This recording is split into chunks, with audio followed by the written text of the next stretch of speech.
எதுக்குங்க இத கேக்குறீங்க? என்னன்னு சொல்லுங்க. அப்பாவை கேட்டோம் அம்மா சட்னி 2 சட்னி ஆச்சு பண்றாங்க.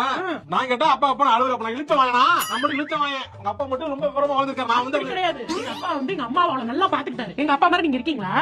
அத சொல்லுங்க. எங்க அப்பா சொல்லுங்க என்னன்னு சொல்லுங்க. எங்க அம்மா அப்படி கேட்டா எங்க அம்மா அப்படி பண்ண மாட்டாங்க. எங்க அம்மா அப்படி சொல்லவே மாட்டாங்க. இல்லன்னு சொல்ல மாட்டாங்க. அப்படியே அப்பா செய்ப்பான்னு செஞ்சு கொடுப்பாங்க. ஐயோ வேணாமா இங்க பாரு தேவையில்லாம நீ பண்ணிட்டு இருக்க. நீ எதுக்கு உங்க அம்மா கூட கம்பேர் பண்ணிருக்கீங்க? கம்பேர் பண்ணல. நான் வந்து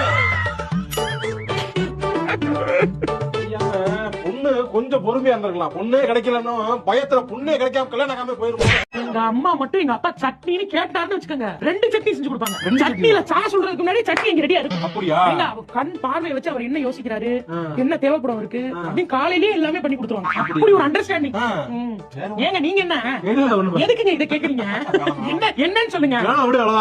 அப்பாவை கேட்டோம் அம்மா சட்னி 2 சட்னி ஆச்சு பண்றாங்க. நான் கேட்டா அப்பா அப்பா அழுகுற அப்ப இழுச்ச வாங்கினா நம்ம இழுச்ச வாங்க உங்க அப்பா மட்டும் ரொம்ப விவரமா வாழ்ந்துருக்காரு. நான் வந்து கிடையாது. எங்க அப்பா வந்து எங்க அம்மாவை நல்லா பாத்துக்கிட்டாரு. எங்க அப்பா மாதிரி நீங்க இருக்கீங்களா? அத சொல்லுங்க. எங்க அப்பா சொல்லுங்க என்னன்னு சொல்லுங்க. எங்க அம்மா அப்படி கேட்டா எங்க அம்மா அப்படி பண்ண மாட்டாங்க. எங்க அம்மா அப்படி சொல்லவே மாட்டாங்க. இல்லன்னு சொல்ல மாட்டாங்க. அப்படியே அப்பா செய்ப்பான்னு செஞ்சு கொடுப்பாங்க.